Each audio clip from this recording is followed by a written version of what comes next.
PBL versus a project. Hi, my name is Ryan Stoyer, Executive Director of Magnify Learning, and this is PBL Simplified for Teachers, where we break down your PBL need-to-knows so we can simplify the PBL process for your classroom.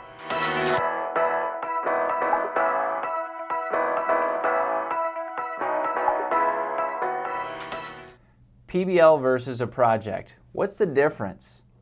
There's a graphic that we really like to use to explain PBL versus a project. This graphic's called PBL versus a project. And if you go to the Google and you put in PBL versus a project and hit images, this will come up, or some version of it. What you have on the top line is a traditional project. You've got lecture, activity, quiz. New topic, lecture, activity, quiz. Then before the exam you want to review because you're pretty sure that they forgot the stuff at the very beginning and you want them to do well. Once they've shown mastery, now they can do the project. One of the problems with this is that the project is at the very end and it's probably one of the most engaging portions of the unit. So you're dragging your learners or pulling your learners through the learning to get to the project. So one of the things we do in project-based learning that I absolutely love is we put the project launch at the very beginning on day one. And you're thinking, how in the world can you launch a project if the learners don't know anything yet? That's exactly the point though. We put a real world problem out there for them to solve that they're engaged with. We get them excited about it. But in order to solve it, they've got to engage your academic standards. Let me give you an example.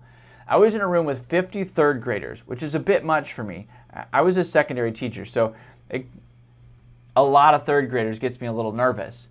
So what we did was we had the executive director of the local senior center come in and say, hey, third graders, the seniors get most of their nutrition when they're at the center, so we need to have fresh vegetables for them. Would you all build raised garden beds for the local senior center?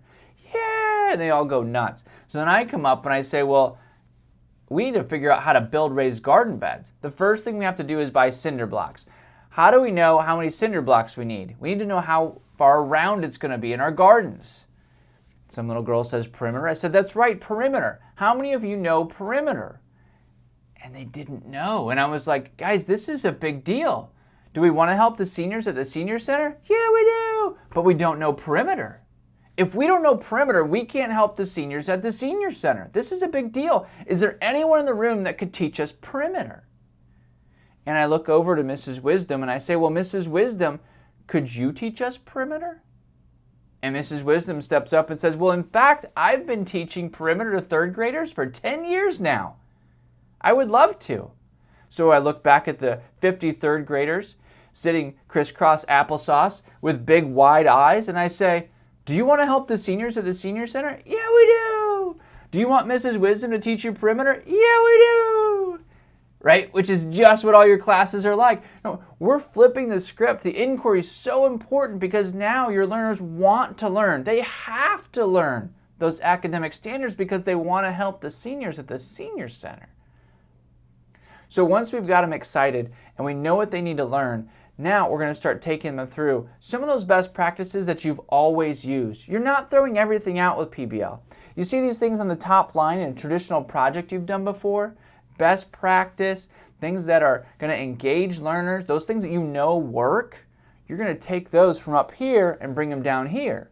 You're going to slip them into this section where it's activities, workshops, homework if you're going to do homework, the research labs, reading, all those things still fit.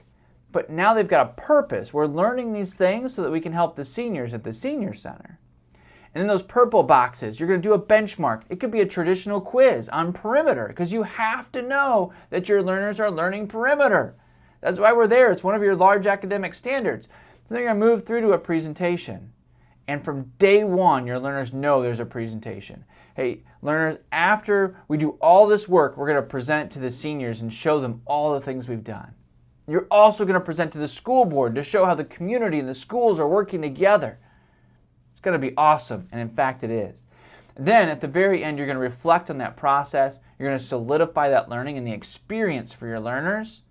You're going to make it a little bit better, do some tweaks in there, and you're going to launch your next PBL unit, and you're going to love it. So that's what PBL versus a project looks like. Download the graphic. There's a link down below so that you can go directly to it so that you can start explaining to others what PBL is versus a project. As you do that, it'll help you engage your learners, tackle boredom, and transform your classroom.